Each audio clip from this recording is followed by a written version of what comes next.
Morning, Luckies.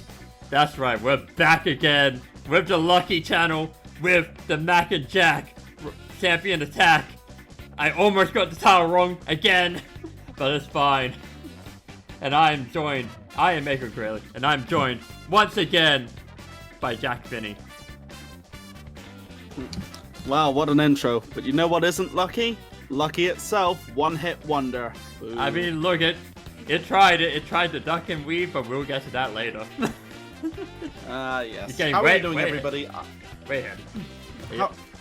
How are you doing, everybody? I am your never-popular host, Jack Finney, and, well, you've already been introduced to my Australian cohort, the man who's single-handedly keeping Milo in business, the Mac, Makon Crayley, sitting across from me on the other side of the world. You really wanted to get your bit in, didn't you? Yes.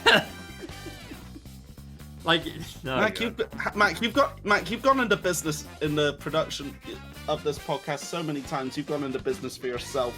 That of course I've got to get my shit in, haven't I? I mean, yeah, I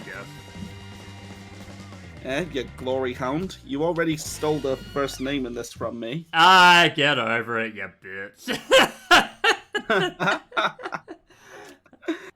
We agreed alphabetically, but no. No, this way sounds better though. Like it actively sounds better.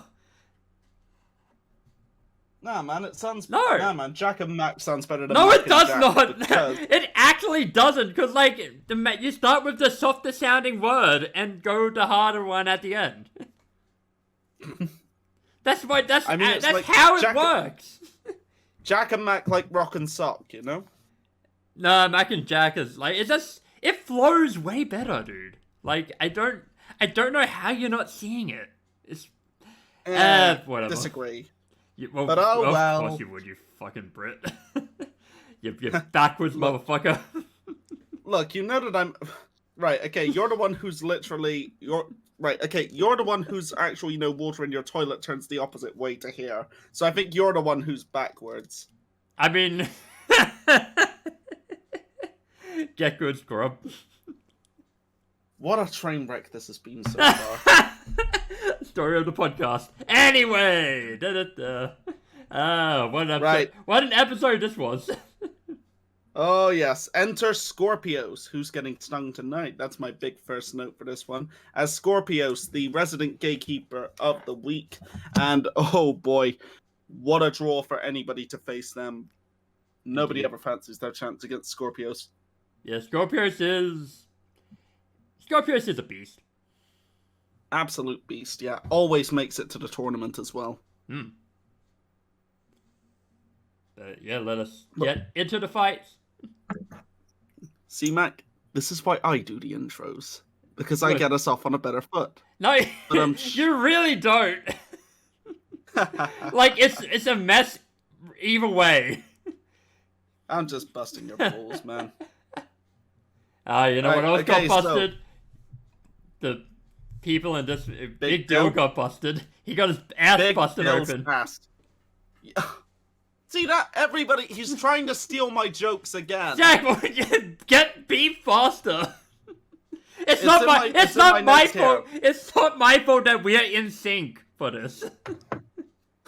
You heard me say something similar the other day, and you're just stealing it. I said it first yesterday. What?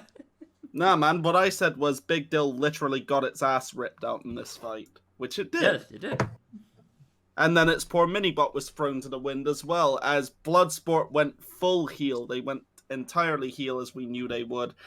Big Dill came in quite game. They actually had a pretty solid plan, but the best laid plans of mice and men often go astray, so on and so forth, as Bloodsport tore Big Dill apart and asserted itself, as it often does, because Bloodsport has turned into an absolute juggernaut in this competition. Yeah. Big Dill looked slightly good at the start, and then it just... didn't. It got stuck in the screws, and then just got reamed.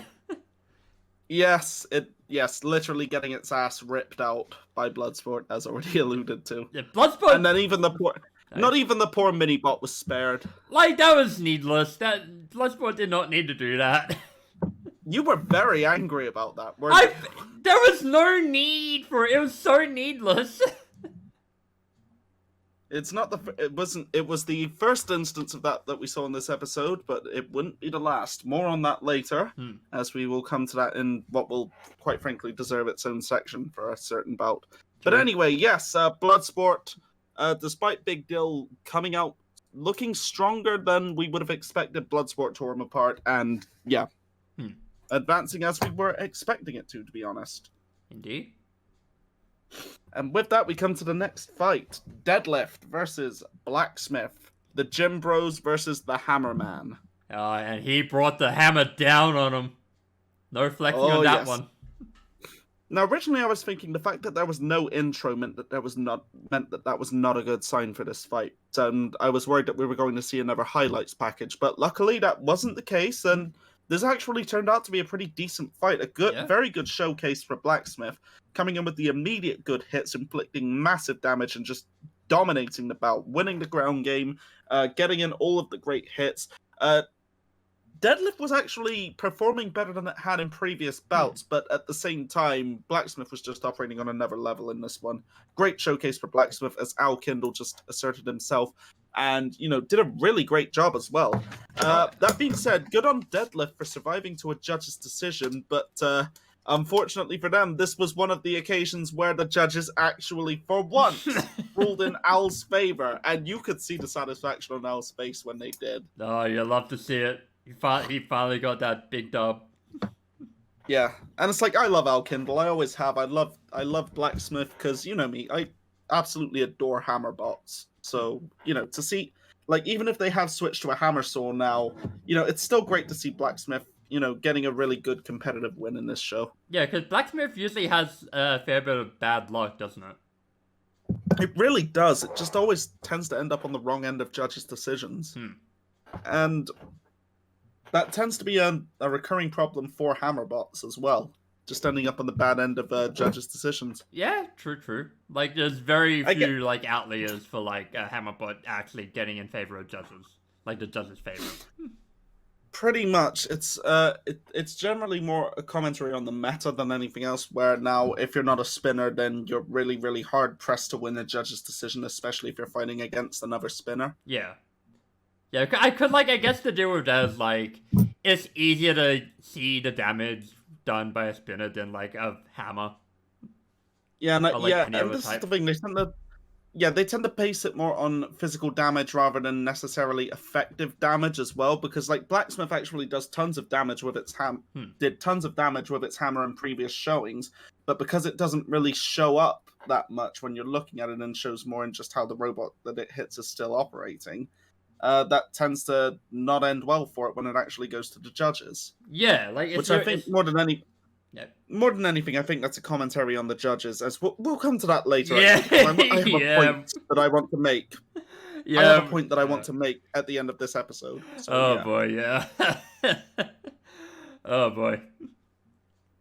But with that, we come to your favorite machine, Morning Luckies, and their luck ran the fuck out here very quick. You say that with such fucking vitriol every time. You do not like that bit. Hey, I didn't say that. Oh, come on. But yeah, no. It's just me turning it around on you, mate. You know how it is. I mean, yeah. Oh god, but yeah, I'm a very unfortunate match for Lucky. It tried to duck and weave at the start, to try to get good position, but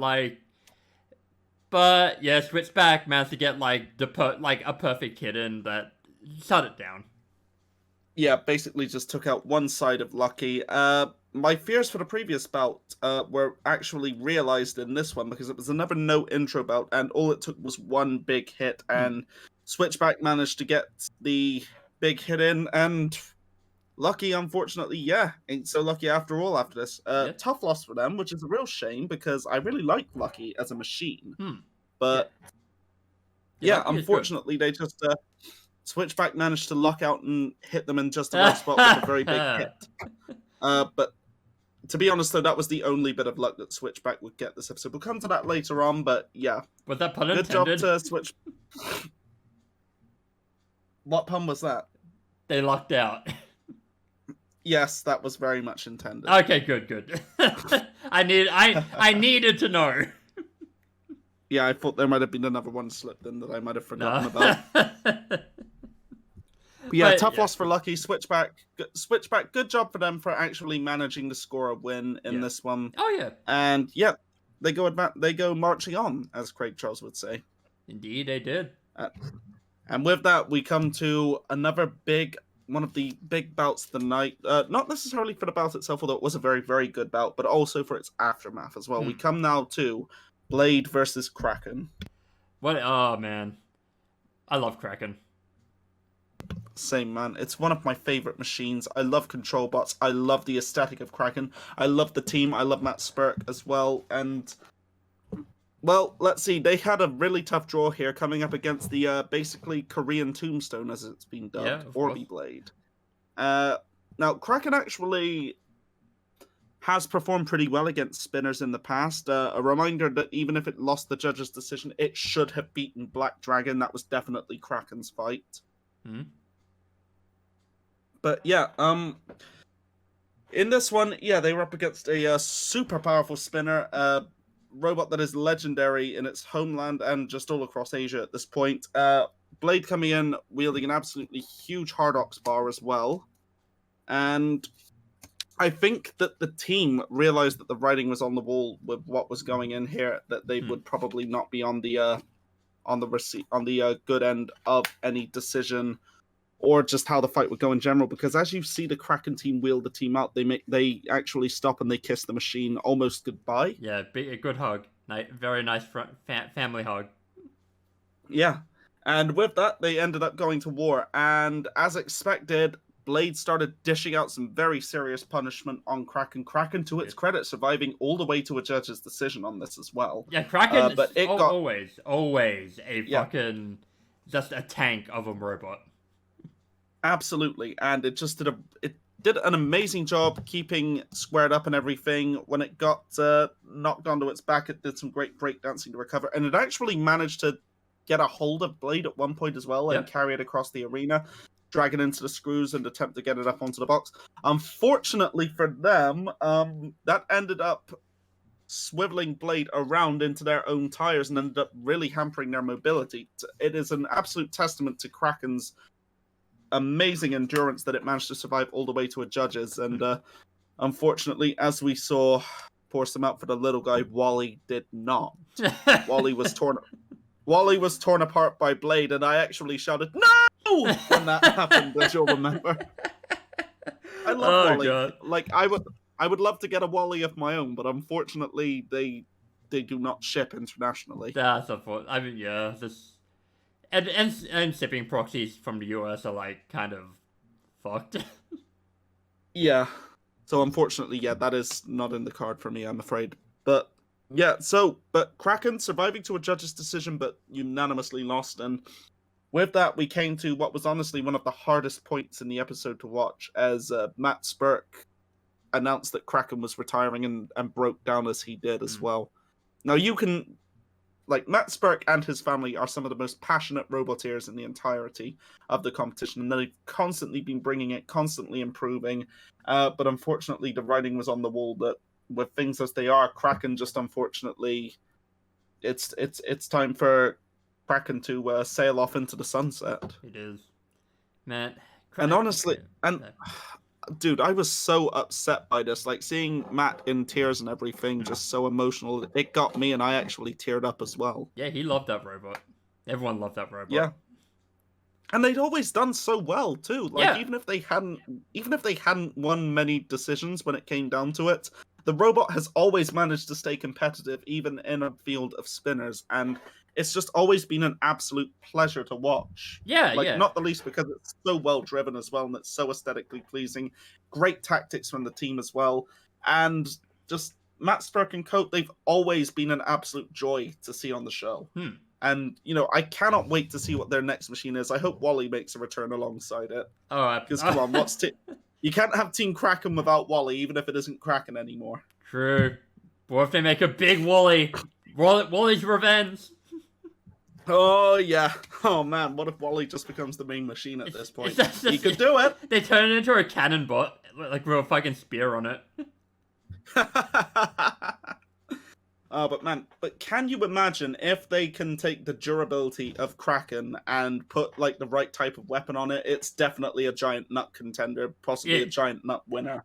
Yeah, oh my god. I mean, like, Kraken itself was already, like, sort of, like, an outlier to win the nut. But yeah, like... Yeah, just had horrible luck when it came to decisions and everything. And, yeah, like... you know, ending up against the wrong type of machines. Yeah, like, the metas just grew too dangerous for it to, like, really compete, like, at, like... I guess 1-to-1 with him, like, it was still capable of winning, like, again, like, in this sort of the current environment, but it was an uphill battle, like, overall. And, like, I guess they just decided that it wasn't worth fighting against it anymore. Yeah, and the stuff with the judges certainly doesn't help. Again, we're gonna come to that later on because, like, I actually have to fucking talk about this when we get to the stuff later on. Oh yeah. But yeah, and again, Kraken has just had really horrible luck when it comes to decisions, like the time when it faced Black Dragon and just absolutely beat it down and was ultra competitive and was doing absolutely brilliant and still lost the judge's decision based entirely on damage, even though you know it did a fair bit of damage to Black Dragon itself. And it became pretty obvious at that point, like at least in the minds of certain judges, they say control and aggression points are there, but it's really they're just focusing entirely on damage. And but we'll come to that later. One in particular. We've got other stuff. Yeah, we've got other stuff to cover first. We will get to before that. we come to that. Yeah. But yeah, the passion of Matt Spurk really got to me, and we love you guys. We can't wait to see you back, and I get the feeling you're gonna go all the way one of these years. Cannot wait to see what your next machine is. The dreams of Kraken will never die. That's right. The spirit of Kraken lives on in all mankind. All right. Anyway, with that, we come to our next bout. Bloodsport versus Blade, and one good hit, Mac. That was all it took, as Bloodsport manages to knock out Blade with one hit. Yeah. For Kraken! For Kraken! Bloodsport immediately with the face turn in this fight by avenging the now retired Kraken with one hit. You love to see it. Oh yeah. Man, they're doing more turns in this episode than Big Show, aren't they? I mean, that is the basis of the weapon. You know how it is. They start out face, they immediately go heel, and then they turn back face with this, and then later on they'll be healing it up again. Oh, man. But yes, there's nothing else really to say about this one. Bloodsport just with the immediate knockout. Blade did put on a much better showing in this episode than it did in the main competition, and I think that's a sign of things to come with them next season. I think they will be much stronger. Oh yeah, like I think like they've gone past like the rough patch, and like next time they're gonna be a lot stronger. Yeah, and in the next bout we had, excuse me, careful. Switchback versus Blacksmith. Now, this one started out with Kenny throwing some shade at Blacksmith, I noticed. Ooh. Yeah, just throwing some shady comments at it, like just kind of stealthily putting it down. Like him calling it as he saw it, because like Blacksmith doesn't have the best combat record, in part due to the meta. But in this one, Blacksmith immediately took control. 2 hammers for the price of 1, as it was just bringing the hammer down on Switchback throughout this, bullying it all over the box. It took a few hits from Switchback, but survived very strongly and came back very, very well, and just controlled this fight, and it was an easy decision for Blacksmith. Oh, absolutely. And yeah, just fantastic job by Al Kindle here, and just credit to Switchback for having gotten to this point as well. But yeah, Blacksmith, the veteran, pulls it out and does a great job in this. Yeah, but Blacksmith just tore him apart. Yeah. The only downside to their victory was that they did lose a weapon belt at the end, which was unfortunately a bit of a sign of things to come. But at the same time, when they lost that, it was like literally on the last second of the fight anyway, so it wasn't going to hurt them too much. Although it was pointed out in the replay, so I was wondering if that was going to come into play. Ooh. But with that, we got a nice video package for Scorpios highlighting the team's history as well before we came on to Bloodsport versus Blacksmith for the place in the final against Scorpios.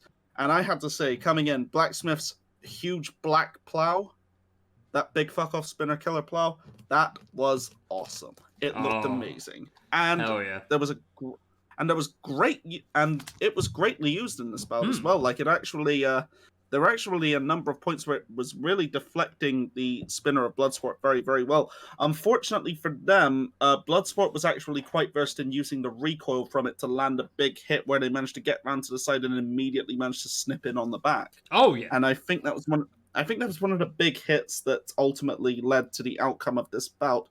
Although, to its credit, Blacksmith actually managed to shrug that hit off, from what I saw. Yeah. Now, Blacksmith had great control and aggression throughout this fight. They were doing a great job in showing patience and picking their spot, bullying Bloodsport around the arena at various points. They were aggressive as well, very controlled. And ultimately, we got to the point where they were actually landing a lot of big hits on Bloodsport, and it looked like the fight might be going their way. Unfortunately for them, things went wrong in the last few seconds of the fight, where they mistimed one of their shots and destroyed their weapon on Blacksmith's weapon. Yeah. And I think that was ultimately what cost them the decision when it went to the judges, and we had to their credit, a very, very narrow split decision here. Yeah, it was very extremely close, like paper thin. Yeah. It was very narrow, 2-1, but ultimately Bloodsport was the one that got the nod in this one, and I think it really just showed what we were talking earlier, that for all that they say that control and aggression count too, it's really just damage that ultimately becomes the big selling point in regards to who's getting the win. From one judge in particular, as you will have noticed throughout the entirety of the show's run, Judge Jason. It's like, I don't know, I don't want to be an armchair judge, and I don't want to throw shade at the judges, but some of this stuff, like, we'll come to that in the next bout, actually, because this is actually not the bout that it refers to, but the next one is. But this was an amazing fight either way, and Blacksmith, nothing to be ashamed of in this loss here, and Al was actually quite accepting of it, but it was like, okay, yeah, I can see that. Yeah, like, it sucks that he was literally just a fraction of a second off from, like, getting to put, like, the right hit in, but yeah, I think can you do? Yeah, if he'd gotten that hit, I think he would have won this fight. Yeah. Like, or at the very least, if the weapon hadn't been blown out anyway. Yeah. Then he would have won this fight, because like I had him for control and aggression, and damage was very, very even between the two of them, actually with the edge to Bloodsport. Not to Bloodsport, to Blacksmith, up until the weapon was blown out. And then unfortunately, then it becomes like a 4-1 points in regards to damage in that situation, unfortunately. Exactly, yeah. Because, you know, like, we're looking at cosmetic damage versus effective damage, and that's super effective damage there, I'm afraid. True. But yeah, Blacksmith really got to show what it was capable of in this episode, and I think they're going to be very, very dangerous next season. Oh, I hope so. But yeah, great job here, and yeah, well done to Bloodsport for getting to this point as well. Up next, we have the main event of the evening. Finally, enter Hank Scorpios. Put the fucking theme song here. I forgot the song. He'll sting you with his dreams of power and wealth. Scorpio, he'll sting you with his dreams of power and wealth. Oh, man. Yes, right. Okay, so moving into the actual fight itself, we had domination by Scorpios in earnest for the first half of the fight, really showcasing its driving ability, landing great hits on Bloodsport, and just Scorpios is really the perfect shape to be able to fight a robot like Bloodsport, because it's got the brilliant tank-like configuration where it can absorb the hits. It's also incredibly controlled and aggressive as well. Yep. But to its credit, Bloodsport did manage to deal damage in the second half of the fight. Where it managed to essentially, partially at least, disable Scorpios' weapon, or at least bend the weapon blade a bit. It did. The weapon was still going slightly. I mean, the weapon was disabled, like, early on. I think just by Scorpius's own attacks. But, Essentially, yeah. But then, like, yeah, then the weapon got bent later on. Yeah, but then Scorpius is still essentially dominating the fight, bullying Bloodsport all over the arena as well. Oh, yeah. Super aggressive. And it comes to the judges. Now, here's where I take issue. I had this as an easy win for Scorpius. Not to take anything away from Bloodsport, but, I thought this was a very clear Scorpius win. But somehow it went to a split decision. And I take great umbrage with that. Because aside from, like, bending the weapon a bit, Bloodsport really didn't do much to Scorpius. Scorpius controlled this fight from start to finish. It did. And yet somehow it goes to a split decision. It's damage. I do. They love damage. Yeah. They have a hard on for damage. Yeah, this is where I take issue. Because, you cannot make any case that Bloodsport won that fight. I'm sorry. This isn't an insult to the Bloodsport team. This is just, this was far and away Scorpius' fight. So how you can say in the eyes of one judge that Bloodsport won that fight? I don't get it. I've seen people, like, who are baffled that Scorpius won, which baffles me, because that was very clearly Scorpius' fight. Wait, really? Yeah, like on the Reddit. Like, I've seen some posts, like, about that.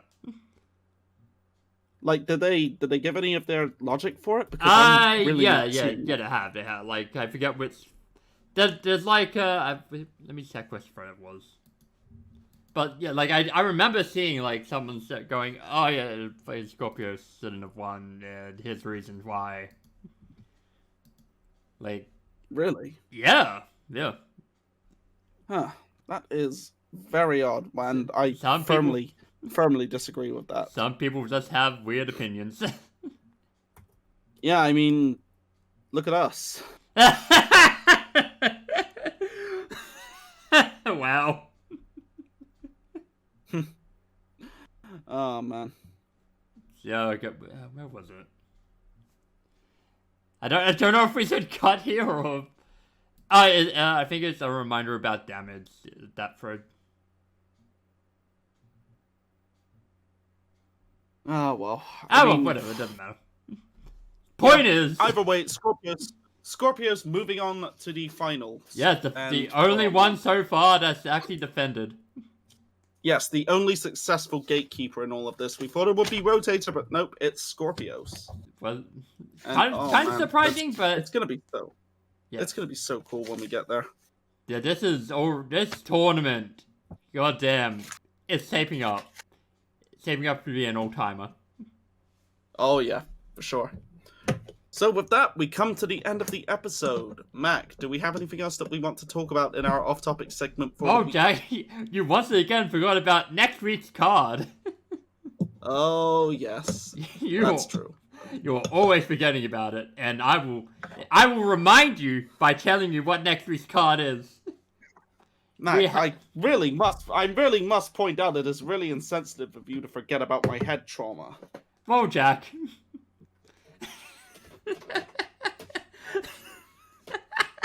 I don't have anything for this. This is no way to treat a man with chronic traumatic encephalopathy. I know. Come on. One of those words. CTE, you know what I mean. I know the word chronic. Because they were a tag team in WCW. Oh, man. Anyway, fucking idiot. Anyway, goddamn. Okay, we have Perfect Phoenix versus Sub-Zero. Mm-hmm. That is a fight that exists. That will be a match. It will be. We have Overhaul versus Black Dragon. That will also be a match. Whiplash versus Hijinks. Would you believe it? That's a match. And we have Ghost Raptor versus Captain fucking Shredderator. Get the fuck out of here. And who is the champion of the week, my friend? It is Witch Doctor. Yes. Okay, so I can see it going one of three ways. Yep. It's going to be either Black Dragon, Whiplash, or Witch Doctor. Yeah. Yeah, that sounds about right.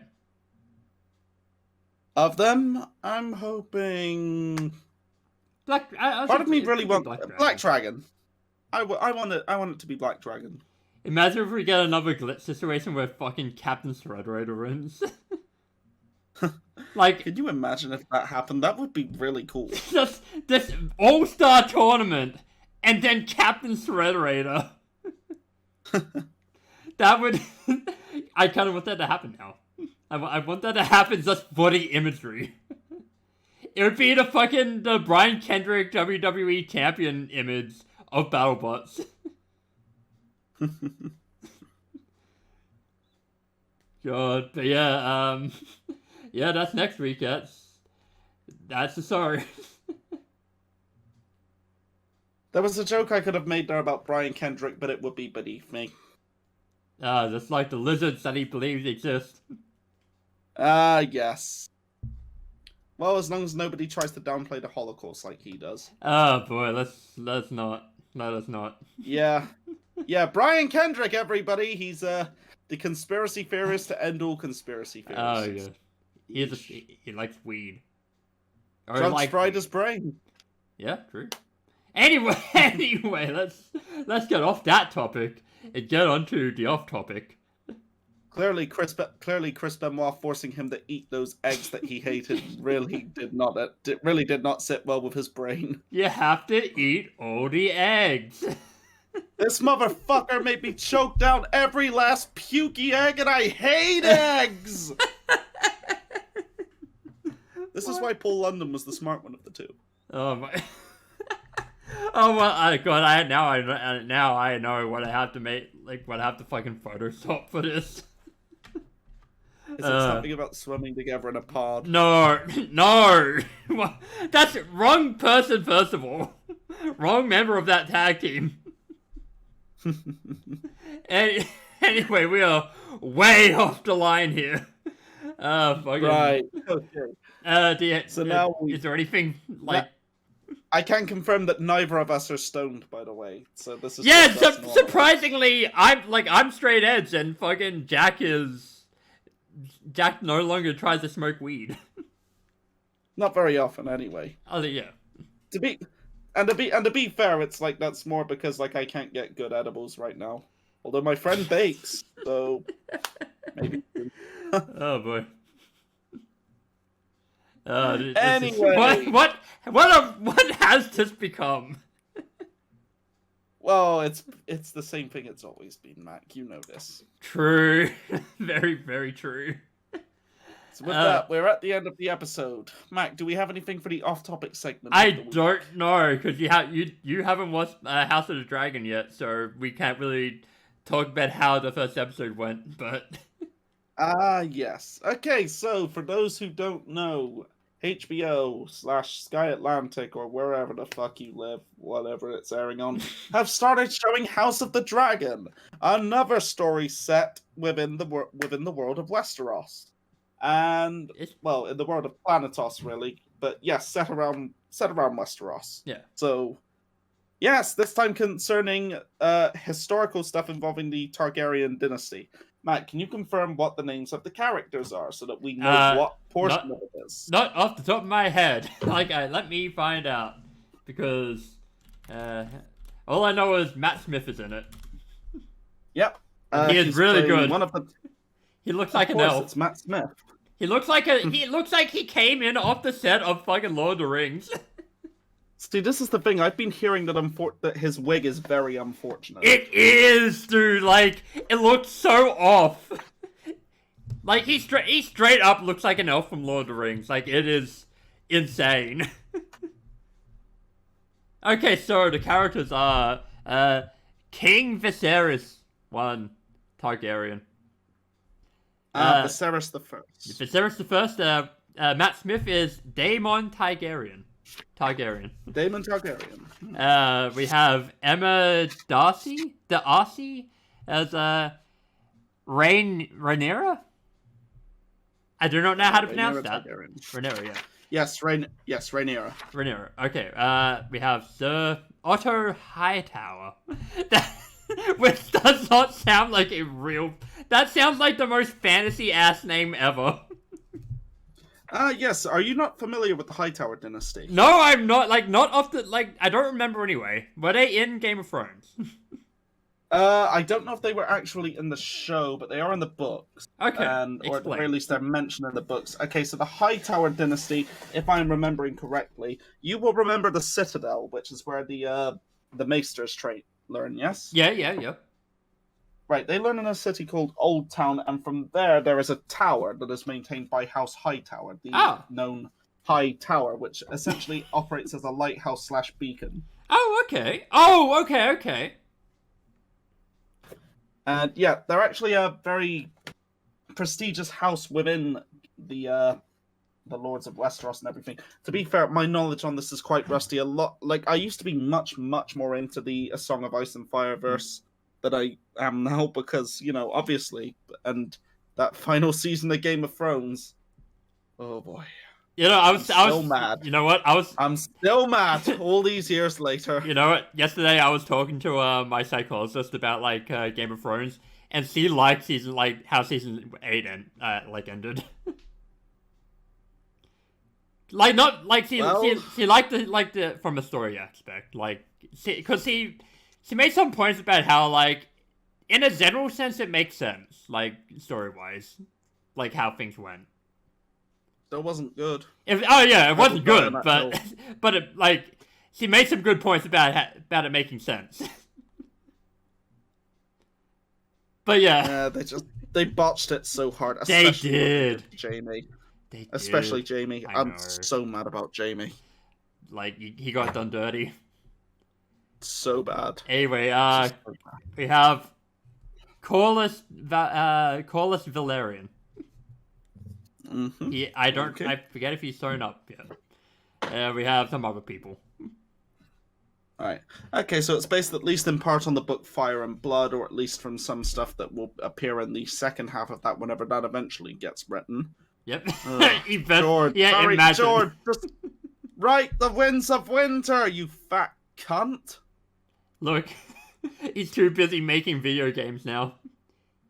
Yes, I know your faults. Well, I will refer you to something that you said to our friend Xander. GRRM fucking blessed us with the greatness that was the loathsome dung eater. You should be on your knees thanking him for what he's given us. In the words of Xander, if I'm on my knees for anything from that fat cunt, it's sucking the winds of winter out of his dick. Oh my god. Shout out to Xander, we love you. What's him at whatever wrestling show he's at? He is a wrestler. Yes, for those who don't know, our friend Xander actually wrestles for Insane Championship Wrestling over in Scotland. As well as tag teaming with his cousin, national hero, Ravy Davy, the Fresh Prince of Drummoyne Square. The man who has trolled Best Kebab many times. Yes, with Ravy's rotten food reviews. And oh my god, you hear the horror stories about Best Kebab. Everybody, if you're in Glasgow, avoid Best Kebab. Now, if we pass by there, if I ever pass by there, the guy's gonna chase me with a machete or something. Oh man. Fucking hell. But yeah, so House of the Dragon is good it's very good so far. Like first episode, it's solid. Okay, I'll give it a watch sometime because like I am still interested in the World of Ice and Fire, but it's like I'm still just annoyed that GRRM still hasn't gotten around to the fucking Winds of Winter yet. We've been waiting for a decade. A literal decade. More than that, in fact. It is the fucking it's the Duke Nukem of books now. Duke Nukem forever. Oh yeah. It's probably gonna end up a mess like that game. Probably. Anyway, okay, with that, we come to the end of the episode. Mac, do we have anything else we want to talk about for the rest of the episode, or? Not really. Like, next week, I I guess I could ask you afterwards, but like, are you gonna watch the Lord of the Rings thing like on next week? The Rings of Power. Okay. That comes out in 1 week. Wow. Maybe I'll watch it. You know me, I absolutely adore Lord of the Rings and anything that J.R.R. Tolkien wrote, but it's like, I'll give it a shot. That's what I will say. But Yeah. even if it doesn't work out, we'll always have the movies. True. So, yeah. Like Amazon really wants that show to work. Yeah. They're desperate. Because I honestly didn't even realize it was coming out until like yesterday. Yeah, to be honest, I keep forgetting about the release date for it. Yeah, because I barely seen it advertised like anywhere. It's kind of crazy. Which is pretty odd considering the juggernaut of advertising behind it and everything. Yeah, like that's because I've seen no ads. I've seen no fucking like videos anywhere. Like it's kind of wild. But yeah, like we'll see how that goes next week. We'll do a little talk about this hopefully, like we do with House of the Dragon. I know. Yeah. All right. That's So it. okay. So with that, we come to the end of the episode. Right. We're sorry. We're approaching the end game for Battlebots Champions now, as the next week is the final one that will involve an actual gatekeeper. From there, it's straight to the tournament, baby. And we are here for all of it. You'll love to see it. Okay. So until then, take care, everybody. We love you. Stay safe. And yeah, avoid best kebab. Avoid best kebab. Goodbye.